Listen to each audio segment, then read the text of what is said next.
یزید beneficiary ہے system کا.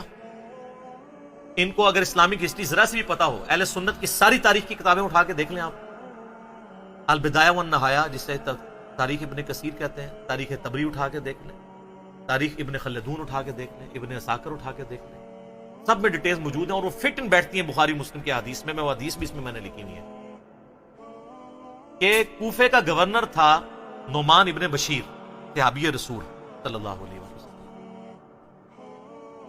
جب حضرت حسین علیہ السلام کے بارے میں پتا چلا یزید کو کہ یہ آ رہے ہیں وہاں پہ اور کوفے سے یہ ایک قیام کریں گے اور دعوت حق لانچ کریں گے، سب سے پہلا اس نے ڈیسیژن کیا کہ نعمان ابن بشیر کو کوفے کے گورنری سے ہٹا دیا.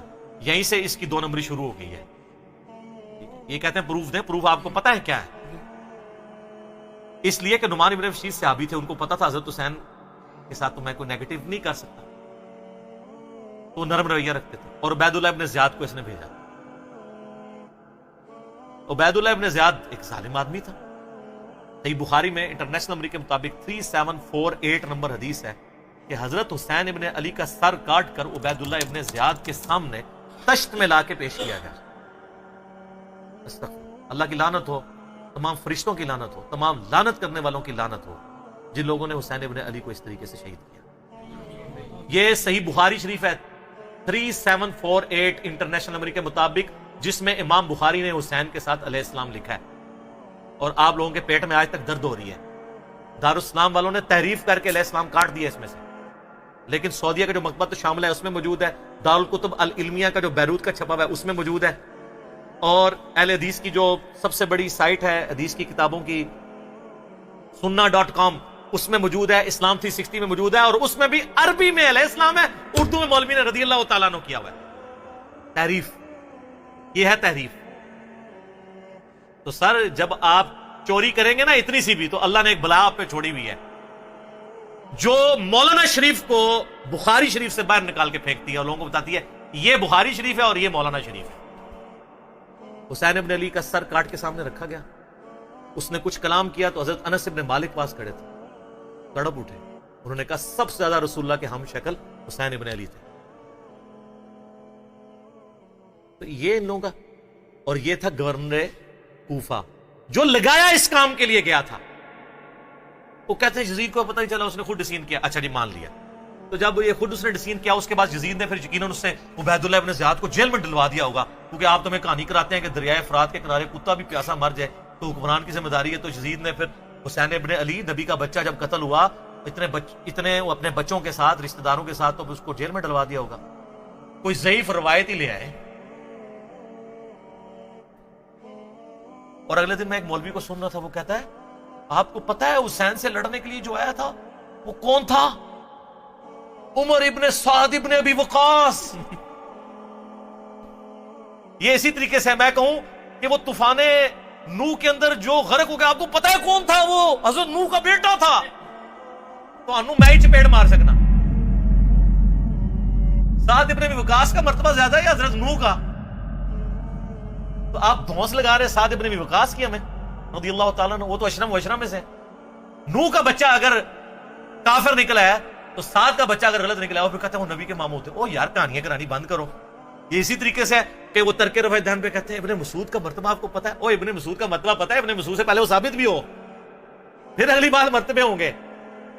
ناموں کا روب. سعد ابن ابی وقاص تو سر آپ کو، ہمارے تو وہ لیڈر ہیں، میں نے کتنی حدیثیں پیش کی ہیں.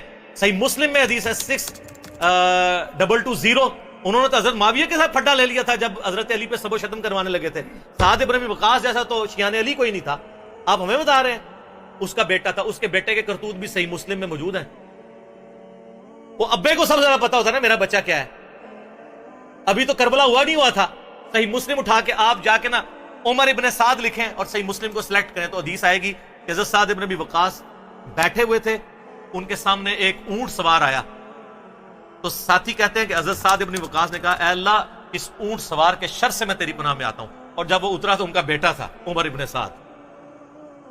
سعد ابن وقاص تو اپنی زندگی میں اپنے بیٹے کو شیطان کی طرح سمجھتے ہوئے وہ اللہ کے حضور جو ہے وہ پناہ مانگا کرتے تھے. اور دیکھ لیں سعد کی پھر کرامت ویژن دیکھ لیں. اور وہ آگے کہتے ہیں ابا جی سارے لوگ خلافت میں، آپ بھی کوئی حصہ لے لیں، کوئی گورنر شورنر بن جائیں. شروع تو ہی لالچی سی، اور اسی کو رہ کی لالچ دی تھی. میں بتا رہا ہوں تاریخ اسلام میں جو جو باتیں ہیں نا آل امیہ کی بدماشیوں کو ہائی لائٹ کرتی ہیں، فٹ ان بیٹھتی ہیں بخاری مسلم۔ یہ لشکر لے کے آیا تھا حضرت حسین ابن علی کے خلاف، لالچ پہ، اس کا اشر کیا ہوا بعد میں؟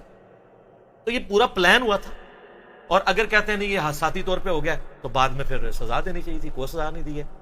الٹا اس کے اوپر آپ کو پتا ہے مدینے والوں نے بیعت توڑ دی تھی یزید کی، حالانکہ وہ پہلے بھی تلوار کے زور پہ لی تھی حضرت معاویہ نے رضی اللہ تعالیٰ عنہ۔ ہم تو رضی اللہ عنہ ہی کہیں گے، ہماری مجبوری ہے، تانوں نبی دا منہ ماردا ہے، تانوں نبی دا منہ نہیں ماردا، تسی آج تک یزید دی وکالت کر رہے ہو، لیکن ہم صرف نبی الاسلام کو دیکھنے کی وجہ سے احترام کرتے ہوئے رضی اللہ عنہ کہہ دیتے ہیں۔